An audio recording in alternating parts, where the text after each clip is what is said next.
Hi everybody, Levi Clay here, the owner of guidedpracticeroutines.com, where we practice together to progress faster. In today's lesson, I want to continue delving deeper into chord theory and looking at some of the more pragmatic approach, or what I like to call emotional resonance, that we can connect with chords and our ear training. So this is taken from my Science of Chord Progressions course, which I launched recently. And if you want to download a free PDF resource that goes with that, where I transcribed 350 songs, so you can look at common chord progressions and group things together and be able to understand these commonalities between different chord progressions and start to hear function in chords, check it out at the link in the description. So as I mentioned, this is the Science of Chord Progressions work, but also, of course, my flagship course, Triad Mastery. We're doing a lot of triad work in this lesson today. And, of course, my ear training method, because I am an ear training guy, and so learning ear training is very, very important. If we take a look at the guitar, I'll walk you through what we're going to do here. So this lesson is based on the idea of slash chords, or more specifically, the most important slash chord, or the first slash chord that you really want to learn and understand. So what is a slash chord? If we're working in the key of G, a slash chord is any time you take one chord and play a different note in the bass. So inversions, technically speaking, are slash chords. They came up briefly in a previous lesson. If I take a G major and I put a B in the bass, technically you would call this a slash chord, right? It's a G slash B, G over B. But the slash chords we're going to be looking at will be, or not inversions, where we're taking different triad sounds and playing them over the top of different bass notes. So in this particular instance, we need to learn the sound of, the emotional resonance behind what I'm going to call the 4/5 slash chord. So back to the key of G. Now we should know at this stage from the lessons that we've looked at that the 1, the 4 and the 5 are the important sounds, the primary colours in a key, if you like, the 1, 4 and 5. And we should be able to hear the bass notes of those. Those are the most important sounds, the primary colours, if you like. G major, C major, and D major. Now that 5 chord, going back to G, the 1 chord, is the 5 chord going to the 1. This is what we can call a cadence in music. Now, I think of a cadence as being musical punctuation. When you get to the end of a sentence, you put punctuation there. This is a final statement. 5 going to 1 is what we would call the perfect cadence. It's the strongest form of musical gravity. It is the basis of a lot of Western harmony. And we need to hear that particular cadence.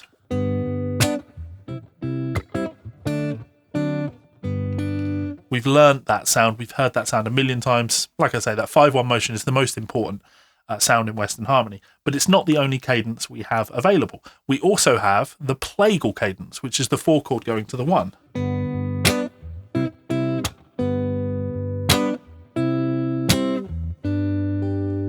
Very commonly heard sound that, sometimes referred to as the Amen cadence, because in church music, you'll often hear this sound of this top note, Amen, where that note stays the same when you have that resolution. So to me, the 5/1 cadence would be the classical sounding resolution, and the plagal cadence is a softer sounding cadence. It's more of a gospel adjacent sound to it. It's got a very cool pop soul sound to it. So the slash chord that we're going to do will combine the best of both of those worlds. We're going to have all of that voice leading beauty of the plagal cadence, the 4 chord C going to G, but all of the strong classical harmony of the 5 going to the 1. When we put those together, we have a C triad with a D in the bass, C over D, C slash D.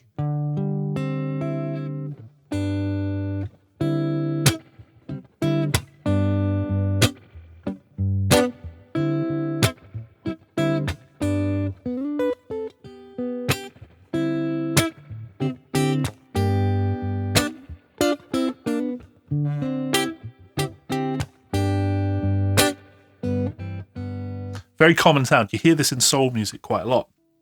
Very soft sounding, soulful, but still having that strong resolution of that 5/1 motion.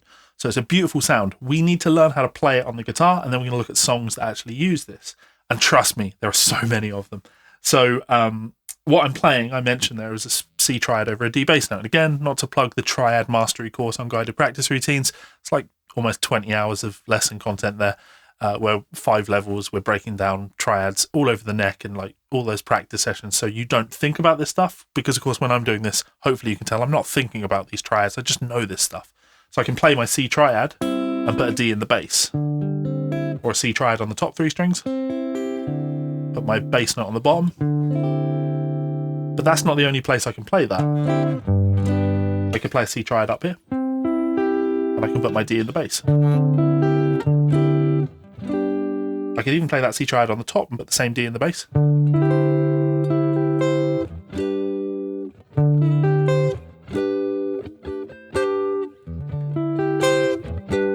And we want to learn the sound of that resolution.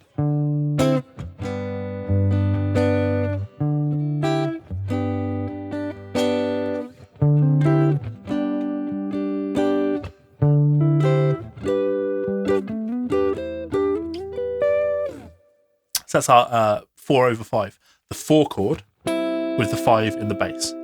So what you want to practice here is you want to learn to hear this strong sound of this 5/1 resolution, and then you want to play some chord progressions that have this chord in there and try both the 4/5 and the 5 going to the 1. So if I take a song like Signed, Sealed, Delivered by Stevie Wonder, right? If I go...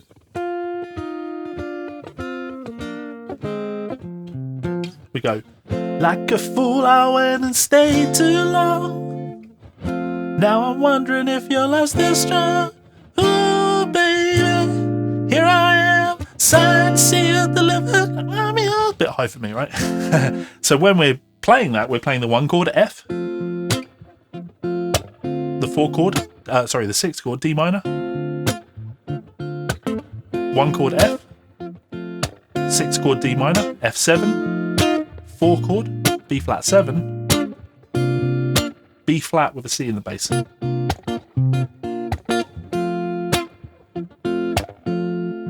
Let's put some more spice in that.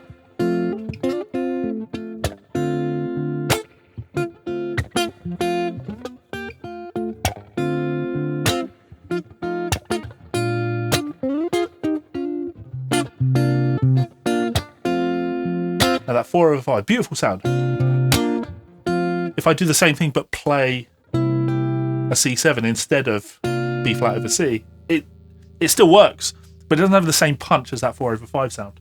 So if I went from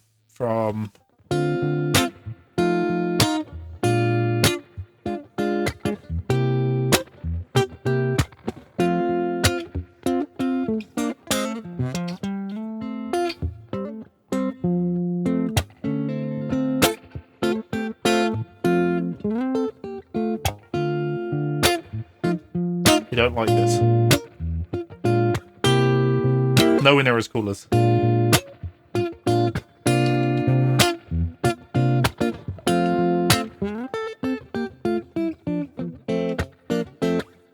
Much cooler sound. So that's our 4/5 sound.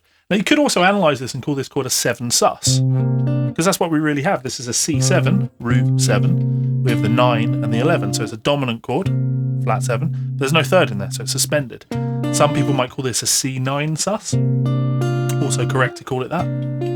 But to me, function-wise, it's the 4/5. There are lots of places in songs you'll see this chord voicing happen. If you took like Never Too Much, that's the chord at the start of Never Too Much, those voicings. Or Chic's Everybody Dance. Everybody dance, do-do-do-do, clap your hands, clap your hands. It's in there, but it's not functioning like a 4/5 in that context. We're trying to hear it in this 4/5 context as a perfect cadence, well, a blend of the two, right? A plagal perfect cadence, if you like. So yeah, Stevie Wonder's Signed, Sealed, Delivered, great example of it. Another example that I want to bring up is Randy Newman's song, Short People. I love Randy's music, and you could use a song like Louisiana, another great example of him doing that 4/5 thing. But if I'm playing Short People in the key of A, it's a 1-6-2-5 chord progression, right? 1, 6, 2, 5. And I could melody. Ba ba ba ba ba da da ba ba ba da ba da da ba ba ba da ba da da da da. If I play diatonic harmony on that, we'd go Da da da da da da da ba da da da ba da da. That's not the harmony Randy's playing. He's playing B7, and then the 5 chord E is going to be that D over E, or 4/5, or E7 sus. Ba da da. So we could go da da da da ba da da ba ba ba da ba da da. Or if I give you the vocal, short people got no reason. Short people got no reason. Short people got no reason to live.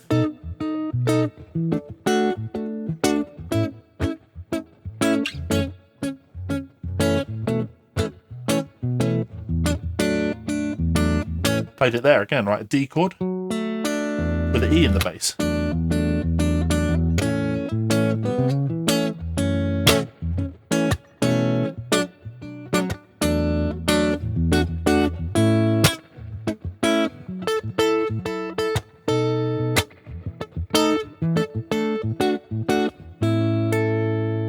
Really nice sound, and big fan of Randy Newman, so getting to use Randy Newman in these examples is always fun. But yeah, great example of that 7 sus voicing. But it's not limited to places like that. If you look at modern pop music or pop soul music, like I love the band Lawrence, and if you take the song "Me and You," I think it's from their Breakfast album, which is in the key of G, and again, I'm thinking of this in terms of Roman numeral, so I'm thinking play the 1, then the 5 chord next, then the 2 chord next, then the 4 chord, go to 5, 1, then the 5, then the 2, then 4, 5, 1.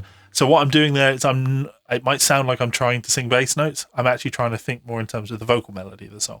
So I'm thinking, me and you, and baby, if you only knew, I could tell me what to do. Tell me, baby, tell me, baby.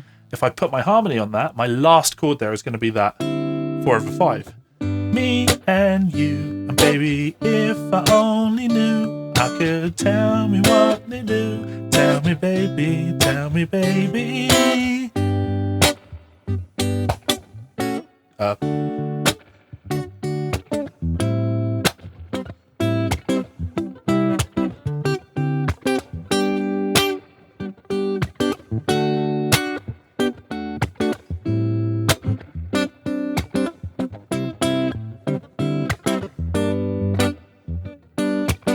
Beautiful sound there, right? And actually, I mean, Lawrence used that chord all the time.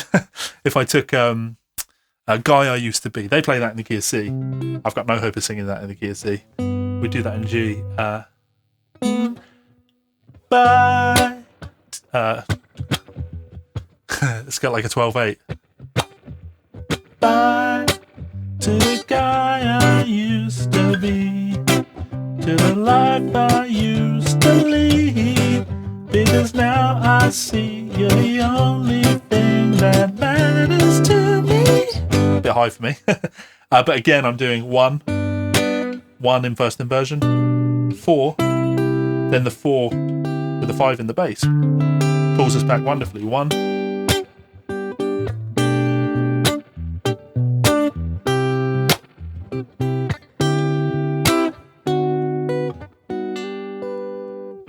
Threw a spicy chord in there, but you don't need the spicy chord.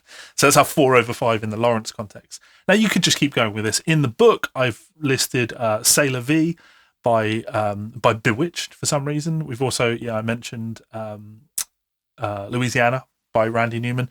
But you're going to hear this everywhere, and you can use this, if you want, in a blues. There's nothing to stop you. Here's one. If I do Jimmy Herring's Bilgewater Blues, there's this cool. I think it's in A.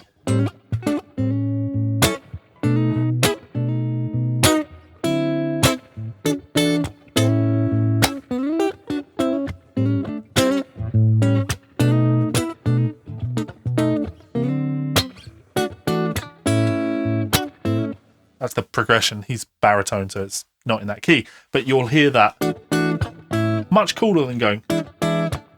Or I want you to hear that ba ba ba, that strong note that stays on the top, versus hearing this. We don't like that, hearing ba ba.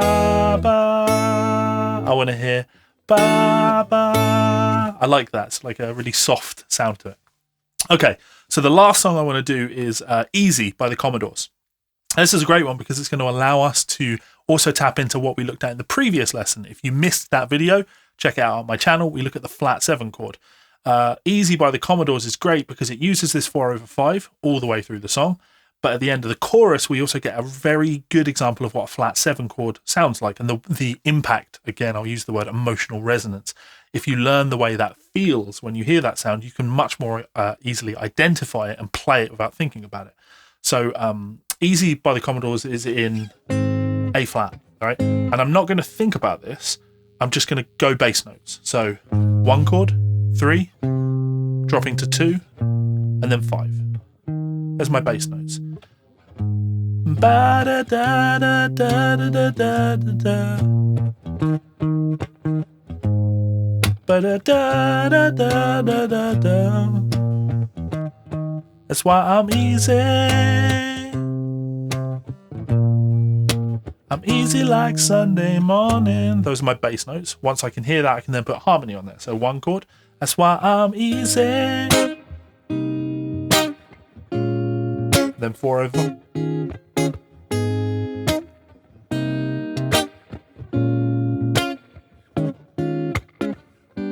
A flat.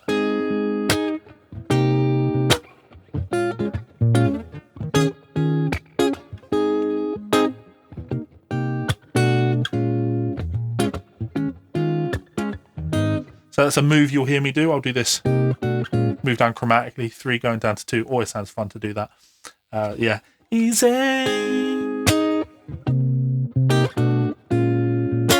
I'm easy like Sunday morning. That's why I'm easy. I'm easy like Sunday morning.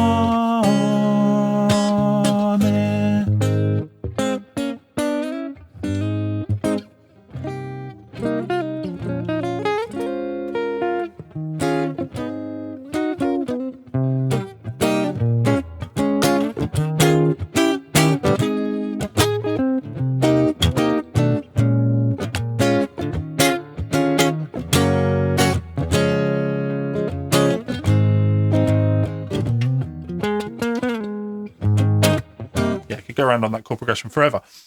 The goal here is to spend your time hearing bass notes, and then you'll be able to more confidently spot. I'm playing my progression 1, 3, 2, 4/5, and then that very cool flat 7 to the 4 to the 1. Root note is here, so my flat 7 2 frets below, and then the 4 back to the 1. I can always see that, and it shouldn't matter the key. I should be able to, if I'm playing in A flat up here, 1, 3, 2, and I want my flat 7, I'll play flat 7, 4, 1.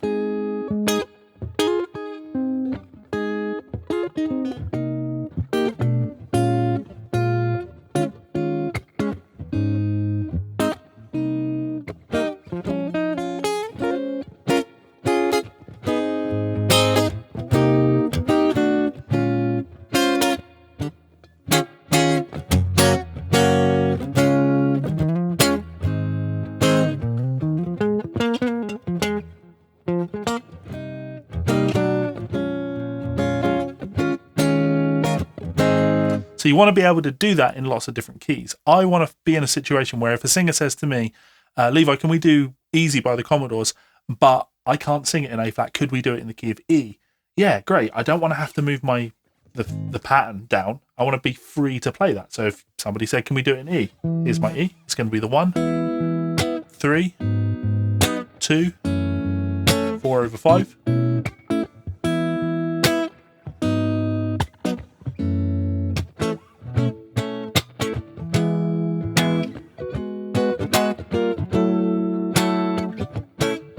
and then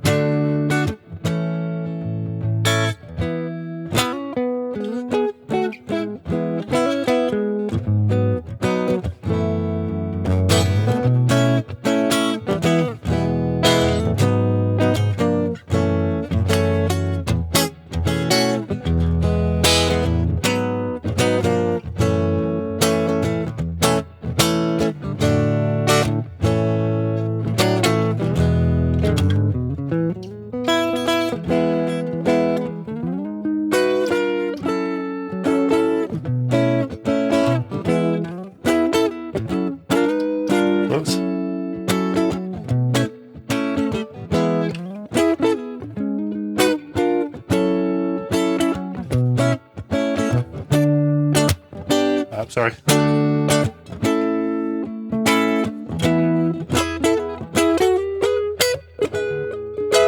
We could go forever on this, right? That's me doing it in the key of E. So what you want to be able to do in your practice is to be able to take this chord progression or any chord progression.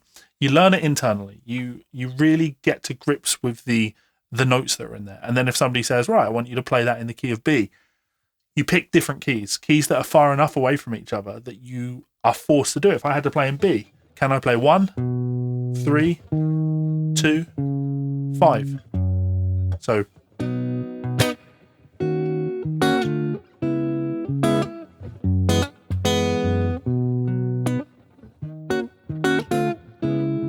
that's okay, right? I'll have to do my... Or if I was in the key of C.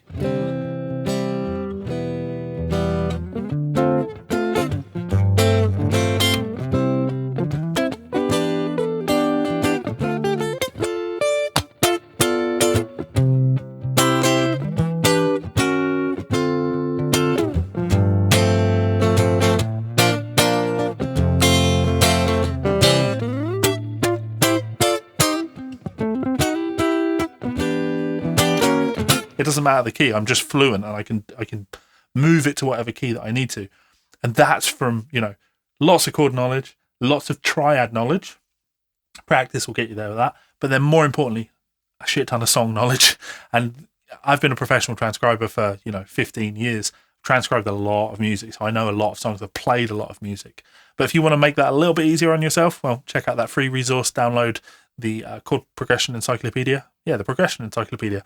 350 songs in there, functional harmony, great way to practice that. And of course, if you do want to take this to the next level, then why not check out the free trial for guidedpracticeroutines.com. Again, we practice together to progress faster. I mean, what do I mean by that? I mean that I don't just teach you lessons like this.